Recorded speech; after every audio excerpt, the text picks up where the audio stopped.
Morning, folks. This will be the response to Max Stirner's The Ego and Its Own.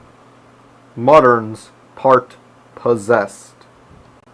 This so far has got to be my favorite section of this whole book. I could not agree more with Stirner on his thoughts regarding atheism and humanism in general.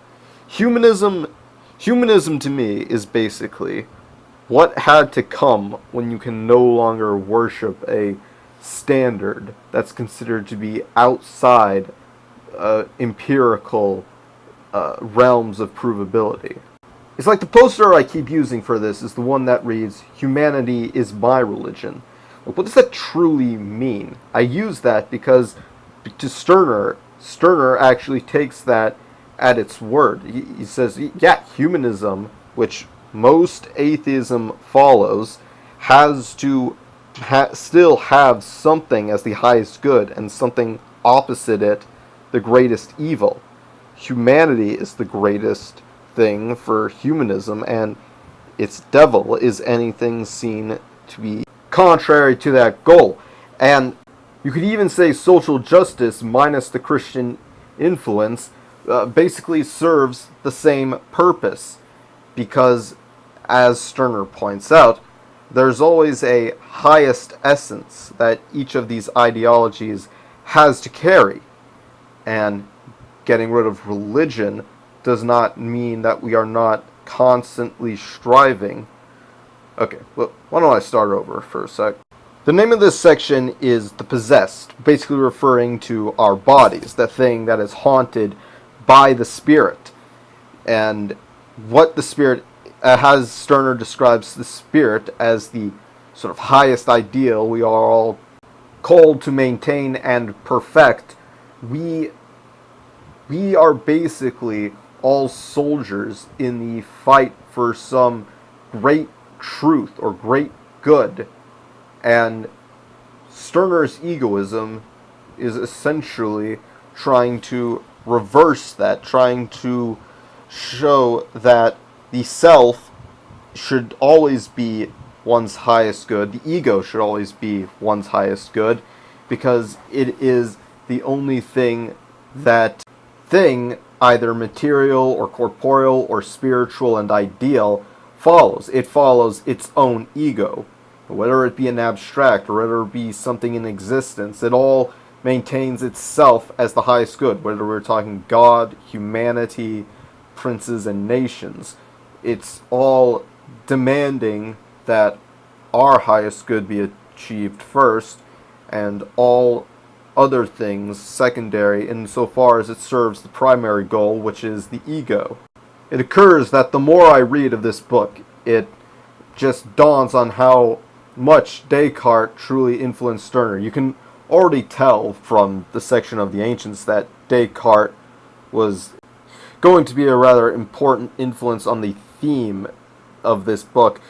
But, for instance, the phrase, one of the phrases Descartes coined, or maybe it was coined about Descartes, I can't remember, was ghost in the shell. Ghost would be the spirit, and the shell is the corporeal body it occupies. And that's basically what we've been reading on about the moderns for the past several descriptions now, is Stirner describing the ancients, who are like children, material-minded, and think of supernatural claims as just broader sections of the material world, and then the moderns come along bringing the idea of the spiritual world, something separate from material and higher than it. And now we can see Stirner's diagnosis of atheists in his time as basically copying the very moderns they see themselves as breaking away from. And it's interesting because atheists have the materialistic mindset. They don't agree with Descartes' assertion of the separation of body and soul.